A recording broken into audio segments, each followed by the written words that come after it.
Well,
join your brother.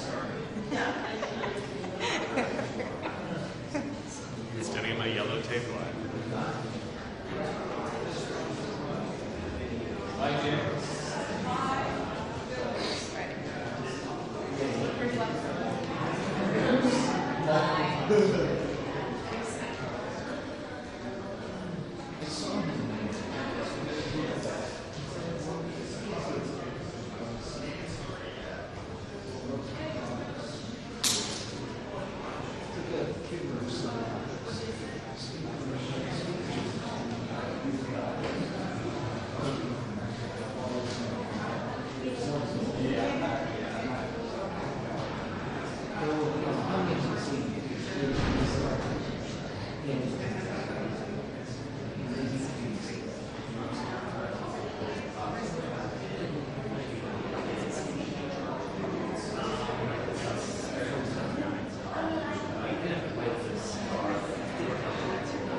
Boom, boom.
People's House has just delivered a decisive victory for the American people by extending the Affordable Care Act tax credits to prevent tens of millions of Americans from experiencing dramatically increased health insurance premiums. The Senate said it was impossible to do. But where I'm from, difficult takes a day, impossible takes a week. And in this first full week of the new year, House Democrats, every single one of us, joined by 17 Republicans, have partnered in a bipartisan way to protect the health care of the American people. House Democrats said from the very beginning that we would pour every ounce of heart, soul, spirit, and strength that we had to stand up for the health care of the American people and to address the affordability crisis that exists in the United States of America. I'm thankful for the resolve of the House Democratic Caucus and our partnership with Senate Democrats, who made clear for months, beginning in September, that our commitment was to fix our broken health care system and address the Republican health care crisis, beginning with the extension of the Affordable Care Act tax credits. I'm thankful for the leadership of Catherine Clark and Pete Aguilar and Richie Neal and Frank Pallone and every single House Democrat, including Lauren Underwood, who's been a steadfast leader and supporter of the Affordable Care Act tax credits, which are all about protecting the health care of working-class Americans, middle-class Americans, and everyday Americans. And that's what House Democrats will always be about. I'm thankful for the leadership of Senator Chuck Schumer and every single Senate Democrat who in December supported legislation for a straightforward 3-year extension of the Affordable Care Act tax credits. And we know that that legislation has a majority of support in the United States Senate right now. Every single Senate Democrat and at least 4 Senate Republicans. John Thune needs to bring the bill up for a vote immediately and stop playing procedural games that are jeopardizing the health, the safety, and the well-being of the American people. It's now my honor to yield to Whip Catherine Clark. Thank you so much, Mr. Leader. And topping off my list of gratitude is to you. And for your incredible leadership and strength and perseverance. And I want to really take this opportunity to thank the American people, because it is them. It was their persistence, the millions of calls they made to members of Congress, the times they showed up in town halls, and if their member wouldn't hold a town hall, they took to the streets. They wrote letters to the editor. They emailed. They made sure they told the stories of their families and the impact on their children. The doctors talked about the impact on their patients and what was happening with the closure of hospitals and the maternity health crisis that we have in this country. And today, with the strength and determination and unity of the Democratic caucus as led by our chairman, Pete Aguilar, and our leader, we have said that the people's voice will be heard in the People's House. And this is just a first step into restoring a healthcare system that the Republicans have raided in order to give tax cuts to the billionaires. But we stand ready. We stand ready to hold the Senate accountable to make sure this tax credit is extended and that we bring affordable health care to every part of this country and to every American who needs it. And we will continue to work to address the affordability crisis in this country, and we will celebrate today and get back to work on making sure that we are meeting the needs of the American people. I couldn't be prouder to be part of this caucus, this incredible leadership team, and I'm proud to yield to our chairman, Pete Aguilar. Thank you, Whip Clark. This is a victory for the American people, but I did want to thank Whip Clark, the Whip team, the staff team, the leaders team, and the leader himself for all the work and the energy that they put into delivering this vote for the American people. This is about lowering the costs that people face, because we have heard from our constituents, we have heard in our districts and back home, parents are having to struggle to make ends meet and to pay rent. Seniors are struggling to pay the costs of health care and prescription drugs. Young people are struggling and picking up second jobs to make ends meet. This is an affordability crisis, and the House Democrats banded together and delivered this victory for the American people. That's what this was about. But make no mistake, Speaker Johnson and Republicans tried to put up every roadblock they could to delay and to stop us winning this vote and delivering these premium benefits to the American people. But despite all of that, we worked, we hustled, and the leader guided this ship to deliver this victory for the American people, because that's what this is about. And we're thankful that in a strong bipartisan way, we were able to have success. 17 Republicans joining with us. As the leader said, this is on John Thune right now to put this up for a vote. Strong bipartisan support in both chambers. The Senate needs to put this up. The Senate needs to give us a vote, and we need to have this relief for the American people. Leader? Thank you, Catherine. Thank you, Pete. Questions? In terms of what happens next, obviously you're hoping that Senator Thune brings it to a vote. If he does not, what recourse do you have? What is the next step in this fight? In our view, the next step is to do what's right for the American people, and John Thune needs to bring the bill to the floor next week for an up or down vote. The tax credits have already expired. Mike Johnson allowed these tax credits to expire because House Republicans, in their leadership, they knew that we had the votes once the discharge petition was successful, and yet they sent everyone home a few weeks ago. And so there's no need for any further delay. John Thune knows that a majority of the United States Senate supports a straightforward, clean, 3-year extension of the Affordable Care Act tax credits. He should bring the bill to the floor next week without any further delay. If he doesn't? I know you'll be supporting Leader Schindler, helping Senate Democrats pressure John Thune to put this bill on the floor, but you all have used discharge petitions on the Epstein files, the Affordable Care tax credits. What else can the American people expect House Democrats to use legislative and procedural tools to address some of these cost of living issues in addition to health care going forward?